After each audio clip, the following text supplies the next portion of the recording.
ಹರಿ ಓಂ. ಗುರುವೇ ಸರ್ವಲೋಕಾನಾಂ ವಿಷಜೇ ಭವರೋಗಿಣಾಂ ನಿಧಿಯೇ ಸರ್ವವಿದ್ಯಾನಾಂ ದಕ್ಷಿಣಾಮೂರ್ತಯೇ ನಮಃ. ನಮಸ್ಕಾರ, ವೆಲ್ಕಮ್ ಟು ವಾಸ್ತುಜ್ಯೋತಿ ಕಾರ್ಯಕ್ರಮಕ್ಕೆ ಸುಸ್ವಾಗತಗಳು. ಈ ದಿನ ವಿಶೇಷತೆ ಏನು ಅಂತಂದರೆ, ನಮಗೆ ಈಗ ಜೂನ್ 2ನೇ ತಾರೀಕು ಗುರು ಬದಲಾವಣೆ ಅಂದರೆ ಮಿಥುನ ರಾಶಿಯಿಂದ ಕರ್ಕ ರಾಶಿಗೆ ಪ್ರವೇಶ ಮಾಡ್ತಾರೆ. ಕರ್ಕ ರಾಶಿ ಉಚ್ಚ ಸ್ಥಾನ ಅಂದರೆ ಗುರುಗೆ ಒಂದು ಅತಿಯಾದ ಬಲ ಸಿಗುವಂಥ ಪರಿಸರ ಯಾವುದು? ಕರ್ಕಾಟಕ ರಾಶಿ. ಕರ್ಕಾಟಕ ರಾಶಿ ಯಾವ ಥರ ಅಂತಂದರೆ, ಒಂದು ಜಲತತ್ವ.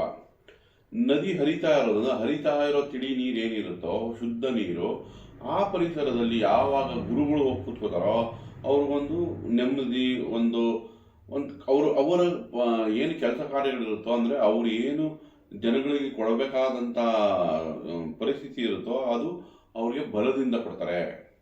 ನೋಡಿ, ಗುರು ಈಗ ಅವರಿಗೆ ಬೇಕಾದಂಥ ಪರಿಸರಕ್ಕೆ ಹೋಗ್ತಾ ಇದ್ದಾರೆ. ಅಂದರೆ ಕರ್ಕಾಟಕ ರಾಶಿ ಹೆಂಗೆ ಅಂದರೆ, ಶುದ್ಧ ಹರಿಯುವ ನೀರಿದ್ದಂಗೆ. ಜಲತತ್ವ, ನದಿ ಶುದ್ಧವಾಗಿರುತ್ತೆ. ಅಲ್ಲಿ ಯಾವ ಗುರುಗಳು ಕೂತ್ಕೋತಾರೆ ಹೋಗಿ, ಆಗ ಅವ್ರಿಗೆ ಮನಸ್ಸು ಉಲ್ಲಾಸವಾಗಿರುತ್ತೆ. ಆಗ ನಮ್ಮಂಥ ಭಕ್ತಾದಿಗಳು ಕೇಳಿದ್ದೆಲ್ಲ ಸಿಗೋಕ್ಕೆ ಚಾನ್ಸ್ ಜಾಸ್ತಿ ಆಗುತ್ತೆ. ಸೊ ಹಾಗಾಗಿ ಅಲ್ಲಿ ಉಚ್ಚ ಸ್ಥಾನ ಅಂತ ಕರೀತಾರೆ. ಯಾಕೆ, ಈಗ ನೋಡಿ, ಎಲ್ಲ ದೇವಸ್ಥಾನಗಳಾಗ್ಬೋದು ಅಥವಾ ಋಷಿಮುನಿಗಳಾಗ್ಬೋದು ನದಿ ತೀರದಲ್ಲೇ ಅವ್ರದ್ದು ಸಮಯ ಜಾಸ್ತಿ ಕಳೀತಾ ಇದ್ರು. ಹಾಗಾಗಿ ಈ ಕರ್ಕಾಟಕ ರಾಶಿ ಅವರಿಗೆ, ಗುರುಗಳಿಗೆ ಒಂದು ನೆಮ್ಮದಿಯ ವಾತಾವರಣ, ಅವರು ಸಾಧನೆ ಮಾಡೋಕ್ಕಾಗಲಿ ಅಥವಾ ಅವರಿಂದ ಆಶೀರ್ವಾದ ಪಡೆಯೋಕ್ಕೆ ಕೂಡ ನಮಗೆ ಒಂದು ಸದಾ ಅವಕಾಶ ಇದು. ಅದರಲ್ಲೂ ನೋಡಿ, ನಮಗೆ ಕರ್ಕ ರಾಶಿ, ಆಮೇಲೆ ವೃಶ್ಚಿಕ ರಾಶಿ, ಮೀನ ರಾಶಿ ಜಲತತ್ವ ಆಗುತ್ತೆ. ಹಾಗಾಗಿ ಜಲತತ್ವದಲ್ಲೇ ಕನೆಕ್ಟ್ ಆಗಿರೋದ್ರಿಂದ ಅನ್ನೊಂದು ವಿಶೇಷತೆ ಏನು ಅಂದರೆ, ಮೀನ ರಾಶಿಯಲ್ಲಿ ಶನಿ ಕೂಡ ಸಂಚಾರ ಮಾಡ್ತಾ ಇದೆ. ಸೊ ನಮ್ಗೆ ಇಲ್ಲಿ ಗುರು ಭಾಗ್ಯ ಅಂದರೆ 9ನೇ ಮನೆ ದೃಷ್ಟಿ ಶನಿ ಮೇಲೆ ಬೀಳ್ತಾ ಇದೆ. ಶನಿಯಿಂದ ಪಂಚಮದಲ್ಲಿ ಗುರು ಇದೆ. ಹಾಗಾಗಿ ಇಲ್ಲೇನಾಗ್ತಿದೆ, ಧರ್ಮ ಕರ್ಮಾಧಿಪತಿ ಯೋಗ ಕ್ರಿಯೇಟ್ ಆಗ್ತಾ ಇದೆ. ಸೊ ಇದ್ರ ಬೆನಿಫಿಟ್ಟು ಈ 3 ರಾಶಿಯವ್ರಿಗೆ ಖಂಡಿತ ಸಿಗುತ್ತೆ. ಈಗ ಮೀನರಾಶಿಯವ್ರಿಗಾಗ್ಬೋದು, ಕರ್ಕ ರಾಶಿ ಆಗ್ಬೋದು, ವೃಶ್ಚಿಕ ರಾಶಿಯವರಿಗೆ ಈ ಜೂನ್ 1ರಿಂದ ಅಥವಾ 2ರಿಂದ ಇವರಿಗೆ ಈ ಬೆನಿಫಿಟ್ಸ್ ಅಂದರೆ ಇದರಿಂದ ಲಾಭನ ಅವರು ಖಂಡಿತ ಪಡ್ಕೋಬೋದು. ನಾವಿವಾಗ ಡೀಟೇಲ್ ಆಗಿ ನೋಡೋಣ. ಈಗ ನಕ್ಷತ್ರಗಳು, ಯಾವ್ಯಾವ ನಕ್ಷತ್ರದಲ್ಲಿ ಈಗ ಸಂಚಾರ ಮಾಡುತ್ತೆ ಗುರು, ಅದರಲ್ಲೂ ಪ್ರಮುಖವಾಗಿ ನೋಡಿ 5 ತಿಂಗಳು ತಗೋಣ. ಮೊದಲನೇ 5 ತಿಂಗಳು, ಯಾಕಂದರೆ ನಮಗೆ ಅಕ್ಟೋಬರ್ 31 ಆದಮೇಲೆ ಅದು ಸಿಂಹರಾಶಿ ವಕ್ರೀಯವಾಗಿ ಸಂಚಾರ ಮಾಡುತ್ತೆ. ಅದಕ್ಕೋಸ್ಕರ ನಾವು ಅಕ್ಟೋಬರ್ 31ನೇ ತಾರೀಕು ತನಕ ನಾವು ಇದನ್ನು ಗುರು ಸಂಚಾರನ ತಗೋಣ. ಈಗ ನಮಗೆ ಯಾವ್ಯಾವ ರಾಶಿಗೆ ಏನೇನು ಫಲ ಕೊಡುತ್ತೆ ಅಂತ ತಿಳ್ಕೊಳ್ಳೋಣ. ಕನ್ಯಾ ರಾಶಿ ನೋಡಿ, ಕನ್ಯಾ ರಾಶಿಯವರಿಗೆ 11 ಅಂದರೆ ಲಾಭಸ್ಥಾನದಲ್ಲಿ ಗುರು ಉಚ್ಚ ಆಗ್ತದೆ. ದೃಷ್ಟಿ ನೋಡಿ, ಕನ್ಯಾ ರಾಶಿಗೆ ಸಪ್ತಮದಲ್ಲಿ ಶನಿ ಸಂಚಾರ ದಿಗ್ಬಲನಾಗಿದೆ. ಅದ್ರ ಮೇಲೆ 11ನೇ ಮನೆ ಗುರು.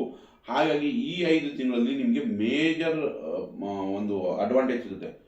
ಈ ಅಕ್ಟೋಬರ್ 31 ಒಳಗೆ ನೀವೇನೋ ಒಳ್ಳೊಳ್ಳೆ ತೀರ್ಮಾನ ತಗೋತೀರಾ, ಒಂದು ಶುಭ ಕಾರ್ಯಗಳೇ ನಡೆಯುತ್ತೆ. ಕೆಲಸ ಕಾರ್ಯದ ವಿಷಯದಲ್ಲಿ ಒಂದು ಬಡ್ತಿ ತಗೋತೀರ, ಒಂದು ಪ್ರಮೋಷನ್ ಆಗುತ್ತೆ, ಹೊಸ ಬಿಸ್ನೆಸ್ ಸ್ಟಾರ್ಟ್ ಮಾಡ್ತೀರಾ ಅಥವಾ ಇರೋ ಬಿಸ್ನೆಸ್ಸಲ್ಲೇ ಮುಂದುವರಿತೀರಾ, ತುಂಬ ಚೆನ್ನಾಗಿ ಬರುತ್ತೆ. ಕೆಲಸ ಕಾರ್ಯಗಳಂತೂ ತುಂಬ ಚೆನ್ನಾಗಿ ಅಭಿವೃದ್ಧಿ ಇದೆ. ಇನ್ನು ನಂತರ ದೃಷ್ಟಿ ಪರಾಕ್ರಮ ಭಾವ ಅಂದರೆ ವೃಶ್ಚಿಕ ರಾಶಿ ಮೇಲೆ ಬಿದ್ದಾಗ ನಿಮ್ಮ ಎಫರ್ಟ್ ಪ್ರಯತ್ನಗಳಿಂದ ಲಾಭ ಚೆನ್ನಾಗಿದೆ. ನಂತರ ನಿಮ್ಗೆ ಪಂಚಮದ ಮೇಲೆ ಅಂದರೆ ಕ್ರಿಯೇಟಿವಿಟಿ, ಮಕ್ಕಳು, ನಿಮ್ಮ ಬುದ್ಧಿವಂತಿಕೆ, ಯಾವಾಗ ಮಕರ ರಾಶಿ ಮೇಲೆ ಗುರು ದೃಷ್ಟಿ ಬೀಳುತ್ತೋ ಆಗ ನಿಮ್ಮ ಮಕ್ಕಳ ಅಭಿವೃದ್ಧಿ ಚೆನ್ನಾಗಿರುತ್ತೆ. ನಿಮ್ಮ ವಿದ್ಯಾಭ್ಯಾಸ ಚೆನ್ನಾಗಿರುತ್ತೆ, ಮಕ್ಕಳ ವಿದ್ಯಾಭ್ಯಾಸ ಚೆನ್ನಾಗಿರುತ್ತೆ, ಮಕ್ಕಳ ಆರೋಗ್ಯ ಚೆನ್ನಾಗಿರುತ್ತೆ, ನಿಮ್ಮ ಪೂರ್ವ ಪುಣ್ಯ ಸ್ಥಾನ ಆಕ್ಟಿವೇಟ್ ಆಗುತ್ತೆ. ನಂತರ ದೃಷ್ಟಿಯ ಸಪ್ತಮದ ಮೇಲೆ ಬೀಳ್ತಿದೆ, ವ್ಯಾಪಾರ ವ್ಯವಹಾರದಲ್ಲಿ ಏಳಿಗೆ ಆಗುತ್ತೆ, ಕೆಲಸ ಕಾರ್ಯಗಳಲ್ಲಿ ಅಭಿವೃದ್ಧಿ ಆಗುತ್ತೆ. ಸೊ ಓವರ್ ಆಲ್ ನೋಡಿ, 11ನೇ ಮನೆಗೆ ಈಗ ಜೂನ್ ಜುಲೈಯಲ್ಲಿ ಶುಕ್ರ ಕೂಡ ಬಂದು ಸೇರ್ಕೊಳುತ್ತೆ. ಹಾಗಾಗಿ ಶುಕ್ರ ಕೂಡ ನಿಮಗೆ ಆಕ್ಟಿವೇಟ್ ಆಗುತ್ತೆ, ಶುಭ ಕಾರ್ಯಗಳಿಗೆ ಅನುಕೂಲ ಮಾಡಿಕೊಡುತ್ತೆ. ಹಣಕಾಸಿಗೆ, ಫ್ಲಾಟ್ ತೊಗೊಳಕ್ಕೆ, ವಾಹನ ತೊಗೊಳಕ್ಕೆ, ಎಲ್ಲ ರೀತಿಯೂ ಈ ಜೂನಿಂದ ಅಕ್ಟೋಬರ್ ತಿಂಗಳ ತನಕ ತುಂಬ ಚೆನ್ನಾಗಿದೆ. ಕನ್ಯಾ ರಾಶಿಯವರಿಗೆ ಒಳ್ಳೆಯದಾಗಲಿ. ದಯವಿಟ್ಟು ಈ ವಿಡಿಯೋ ಇಷ್ಟ ಆಗಿದ್ದಲ್ಲಿ ಲೈಕ್ ಮಾಡಿ, ಶೇರ್ ಮಾಡಿ, ಸಬ್ಸ್ಕ್ರೈಬ್ ಮಾಡಿ. ಧನ್ಯವಾದ.